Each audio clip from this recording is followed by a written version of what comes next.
Hepinize merhaba arkadaşlar. Yeni bir Diablo 4 videosuna hoş geldiniz. Nasılsınız, iyi misiniz? İnşallah iyisinizdir. Bu videomuzun konusu aspektler arkadaşlar. Sizlere aspektler hakkında her şeyi anlatacağım bu videoda. Dediğim gibi, önceki videoda söylediğim gibi hani Diablo böyle kısım kısım bilgi videoları gelecek. Her bölge için, itemler için hepsinden sizlere bahsedeceğimi söyledim. Bu arada kanalıma abone olmayı, videolarımı beğenmeyi unutmayın. Desteklerinizi bekliyorum. Ve dünkü canlı yayında Rogue'a geçtik arkadaşlar. Bu Rogue fena bir Rogue olacak. Bunu söyleyeyim sizlere. Şu köpeği de seveyim. Dur. Gitti lan. Neyse. Haberiniz olsun. Bunu da söyleyeyim. Şimdi gelelim aspektler. Arkadaşlar aspektler nedir? Öncelikle bunu söyleyeyim. Aspektler oyundaki yaptığınız build'in, yaptığınız karakterin en önemli olan temellerinden birisidir. Nasıl yani? Örnek veriyorum. Mesela şunda bir tane aspekt var. Bu yıldızlı olanlar var ya. Onlar aspekt. Diyor ki her momentum temel pasif birikmesi canını saniyede 419 iyileştirir. Momentum temel pasifi ne? Hemen yeteneklerimize geliyoruz arkadaşlar. Bak, momentum temel pasifi bu. Diyor ki bu aktif olduğunda diyor, tamam mı? Aktif olduğunda diyor her momentum temel pasifi birikmesi sana 419 can verir diyor. Tamam mı arkadaşlar? Hani aspekti bu şekilde karakterinizi güçlendirecek şekilde yaptığınız build'e göre takabilirsiniz, yapabilirsiniz. Örnek veriyorum, ben bu build'de can çalmak mı istiyorum? Bu aspekti atarım. Yani temel pasif olduğunda saniyede 419 can veriyor. Hani bu, yani Diablo'da şöyle bir durum var. Küçük yüzdelik oranlar çok büyük etkiliyor arkadaşlar. Bunu söyleyeyim öncelikle. Yani ölümsüz gibi bir şey olmak istiyorsam mesela ben bunu atarım, bu momentum pasifini. Ondan sonra moba vurduğum sürece ekstradan bir de can çalmalar eklerim ve ölmem. Böyle bir build yapılabilir mesela, en basiti bu aspekt ile. Hani aspektler bu yüzden önemli arkadaşlar. Neyin neyi tetiklediği gerçekten önemli. Şimdi sizlere bu aspekti nasıl çıkarırız onu göstereyim. Şimdi burada Okalist var. Oyun dondu. Şu oyun donması lagı var ya, beni bitiriyor arkadaşlar. Hani bu konuda gerçekten artık şey oldum yani. Okalist var. Tamam mı? Merkez köylerde diyeyim artık. Okalist'e geliyorsunuz. Burada yüzü çıkar diyor arkadaşlar. Yüzü çıkar dediği aspekti çıkar diyor. Bu itemi bastığınız zaman burada aspektini görebilirsiniz. Bunu şöyle yüzü çıkar dediğinizde bu yüz,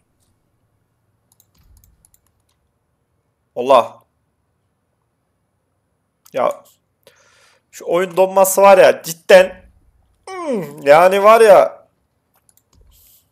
o yüz nereye geldi? Buraya geldi. İşte aspekt burada arkadaşlar. Şimdi hiçbir itemin aspektine dokunmadıysak o itemin aspektini çıkarabiliriz. Mesela şöyle bir aspekt varmış. Mağduriyet temel pasifi patlamalarda işte maksimum 1308 can olmak üzere her hasar gören düşmana can iyileştirir diyor. Mağduriyet temel pasifi nerede? Burada mesela. Savunmasız düşmanlarda patlama yarattığınız zaman mesela gölge aşılamayla bunu yaparsanız kaç can iyileştiriyorsunuz? Neredeydi o item? Kaç can? 1308. Yo, özür dilerim. Her düşman başına 436 can iyileştiriyorsunuz mesela burada da. Anladın mı? Hani aspektin olayı böyle. Şimdi aspekti çıkarırsınız. Hiçbir dokunmadığınız item varsa çıkarsınız. Ama ve lakin mesela bunu yine çıkaralım. Bunu çıkardım. Buraya geldi. Ben şimdi aspekt atmak istiyorum. Bu yüzü damgala var Okalüs'te. Geliyorsunuz. Burada mesela bu zırh benim tam istediğim özelliklere sahip bir zırh. Ben buna işte build'imle olan bir aspekte atmak istiyorum. Yaptığım build'e göre. O aspekt nerede? Burada. Mesela bunu atıyoruz ve oyun donuyor. Neyse. Sakin oluyoruz. Hayatta kalıyoruz. Bu aspekti atıyorsunuz arkadaşlar. Ondan sonra burada yüzü damgala var. Bu yüzü damgala dediğiniz zaman mesela bu item sarı ya. Kutsal sarı item ya. yüzü damgala dediğiniz zaman burada diyor ki zaten bu yüzü damgalamak ona bir güç yüzü kazandıracak. Devam etmek istediğinde emin misiniz? Evet diyorsunuz. Ve artık bu sarı item turuncu item oldu. Ama böyle attığımız itemlerin aspektini çıkaramıyoruz bir de arkadaşlar. O yüzden attığınız aspektlere dikkat edin. Bunu özellikle söyleyeyim sizlere. Diğer türlü bir daha da çıkaramıyoruz. Ya çöpe gidecek yani kıracağız ya da duracak. İşte ayarlarsınız bu build'inize göre. Hani aspektimiz bu şekilde atıyoruz. Bu şekilde çıkartıyoruz. Bunu söyleyeyim. Ne işe yaradığını temel pasifini zaten sizlere söyledim. Bir daha anlatayım anlamanız amacıyla. Şimdi örnek veriyorum. Ne var mesela? Mesela bu var. Diyor ki nişancı yetenekleri ile kritik vuruş yapılırsa bedelsiz bir karanlık örtü gölgesi sağlar diyor. Nişancı yetenekleri hangisi? Bak burada yazıyor. Mesela bu nişancı yeteneği. Tamam mı? Diyor ki nişancı yeteneklere kritik vuruş. Yani ben bu yetenekte kritik vuruş attığım zaman bana bir tane karanlık örtü gölgesi oluşturacak. Ve bu karanlık örtü gölgesine hemen yeteneklere geliyoruz. Karanlık örtü bu arkadaşlar. Ben kritik vuruş attığım zaman otomatik çevremde bu karanlık örtü oluşacak. Hani bu yetenek mesela bende şey değil. Şuraya koymama gerek yok aktif etmem için. Niye gerek yok? Bende böyle bir aspekt olduğu için kritik vuruş yaptığım zaman otomatik zaten o yetenek bende aktif olacak. O yüzden buradaki yetenek barına koymadan da bu yeteneğinizi aktif edebilirsiniz mesela. Hani bu build'inize göre anladınız mı? O yüzden aspektlerin önemi gerçekten önemli. O yüzden bunları build yaparken veya izlediğiniz build'lerde en azından mantığını şimdi daha iyi anlamış olursunuz. Çünkü Diablo'da build'ler hepsi birbirini tetikliyor arkadaşlar. Yani şu paragonundan tut, yetenek ağacından tut, üstünüzdeki aspektlere kadar hepsi birbirini tetikler. Bir domino taşı gibi düşünün bunu.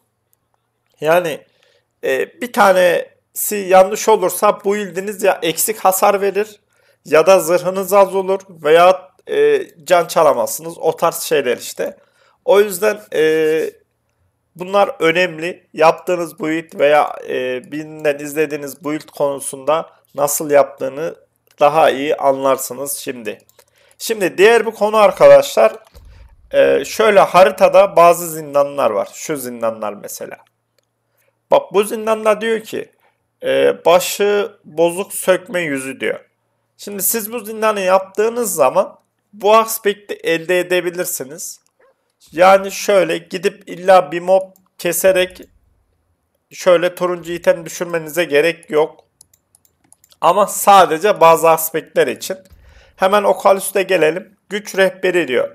Arkadaşlar bu güç rehberinde aspektler var, tamam mı?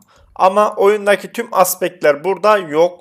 Bazılarını mecbur mob'dan düşürmeniz gerekir. Şimdi buradaki aspektler en düşük oranda gelir. Bunu söyleyeyim. Siz bunu böyle bastığınız zaman burada en düşük oran gelir ve burada en azından şimdilik idare eder bir aspekt atmak isterseniz buradan da yapabilirsiniz. Mesela bunun oranı kaç gelmiş? %10. Normalde bunun en yüksek oranı %20 mesela. Anladınız mı? En düşük aspekt oranı gelir.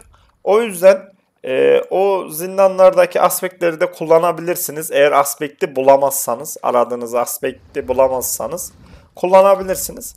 Ekstradan şunu söyleyebilirim. Bu aspektlerin hepsi burada gözüküyor arkadaşlar. M'ye basıyorsunuz. Sonra koleksiyonlara gelip güç rehberine geldiğiniz zaman aspektlerin hepsi burada. Örnek veriyorum. Siz mesela hangi aspekte ihtiyacınız var? Şu aspekte ihtiyacınız var. Buna bir kere tıkladığınız zaman haritada bu aspektin zindanı gözükür. Neredeymiş bu? Buradaymış. Burada da kale var, ay şansıma. Bir dakika. Orada da kale varmış. Bu aspekti alacağız, örnek veriyorum. Bu aspekte hangi zindanmış? Bu aspekte şu zindanmış. Böyle bir şekilde bir kere mouse'unuzla tıklayarak direkt haritada nerede olduğunu görebilirsiniz o zindanın. Ve o zindanı yaparsanız o aspekti alırsınız buraya. Koleksiyona, güç rehberine gelir bu aspekt ve aktif olur arkadaşlar. Buradan da kullanabilirsiniz. Ama dediğim gibi oyundaki tüm aspektler burada yok. Bazı aspektleri mecbur moddan düşürmeniz lazım. Ve buradaki aspektlerin oranlarının hepsi en düşük oran. Bunu da söyleyeyim sizlere. Ekstradan ben aspekt arıyorum. Güç rehberinde işte o aspekti yok. Ben o aspekti nasıl hızlı kasarım? Arkadaşlar aspekti hızlı kasmanın birçok yolu ve yöntemi var. Ama en hızlısı çoğu kişi bilir. Nerede o? Kanas adı. Arkadaşlar bu Kanas adında ortada 3 tane şey var. Nasıl diyeyim? Heykel gibi bir şey var. Ona 50 kan verdiğiniz zaman, 50'şer kan verdiğiniz zaman orada bir etkinlik başlatıyorsunuz ve sizlere bir sürü turuncu item atıyor. O yüzden burada Kanas adında yapabilirsiniz. Aspekt ihtiyacınız varsa. Ekstradan başka şey de yapabilirsiniz. Bu etkinliklere katılabilirsiniz. Etkinliklerde de rahat düşürebilirsiniz. Veyahut burada var mı? Varmış. Normal haritada bizim etkinlikler var ya. Bu sarı yaptığımız etkinlikler. O etkinlikleri de yaparak bir homurdanlık puanı kazanıyorsunuz arkadaşlar. Tamam mı? Metalik, homurdanlık metaliği kazanıyorsunuz. Bununla da buraya geliyorsunuz. Burada örnek veriyorum. Buradaki ne lazım size? Mesela saldırı aspekti lazım. Onun için kılıç, hançer, yay, arbalet, ondan sonra eldiven, muska, yüzük alabilirsiniz. Buradaki aldığınız silahlar efsanevi, yani turuncu item düşme ihtimali var. Buradan da çıkarmayı deneyebilirsiniz aspektinizi. Aklınızda bulunsun. Burada homurdanlık puanı en son 1000 puan oluyor. Eğer bölge ilerlemesini tamamen yaptıysanız. 1000 puan olunca gelip buradan kaç tane alıyorsunuz? 20 tane falan alıyorsunuz. 20 tane değil, 50 tane de değil. Neyse alıyorsunuz işte ya. 15-20 tane item alıyorsunuz. Onun zaten yarısı turuncu item oluyor, yarısı olmuyor. O şansınızda kalmış. Ekstradan bir de burada şeyden de alabilirsiniz. PvP bölgesinden, onu da göstereyim sizlere. Böyle bilgi videoları gelecek arkadaşlar, bunu söyleyeyim. Önce söyledim, şimdi de söyleyeyim. Şimdi bu PvP bölgesinde arkadaşlar mob kestikçe boss varmış burada. Özür dilerim, konuşamadım. İşte boss mob kestikçe sizlere şurada kırmızı toz düşüyor. Bu kırmızı tozu da şuradaki sunaklara veriyorsunuz. Sunaklara verdiğiniz zaman sizde burası çoğalıyor. Sizde burası çoğaldıktan sonra aynı daha deminki yer gibi burada PvP bölgesinde satın alabileceğiniz itemler oluyor. 3000 şey tozuna, kırmızı toza alabiliyorsunuz. Ne ihtiyacınız varsa da buradan aynı şekilde alıp aspektinizi düşürebilirsiniz. Düşürme şansınız oluyor arkadaşlar. Bu arada bu PvP bölgesi içinde özel bir video gelecek. Şu boss'u gideyim keseyim. Nedense kesesim geldi. Özel bir video gelecek PvP bölgesi için, işte ne var ne yok haberiniz olsun. Bu arada Brock build'i mük oldu arkadaşlar. Bunu söyleyeyim sizlere. Bunun build'i de gelecek sizlere. Bak mesela turuncu item düşürdüm. Direkt buradan da turuncu item düşürebilirsiniz. Bu nefret tohumlarını gidip sunağa verip oradan da kırmızı toza dönüştürüyorsunuz. 3750 bile oldu bile yani. Neyse, mevzumuz PvP bölgesi değil. Şimdi çıkalım buradan. Yani aspektler konusunda söyleyeceklerim bu kadar.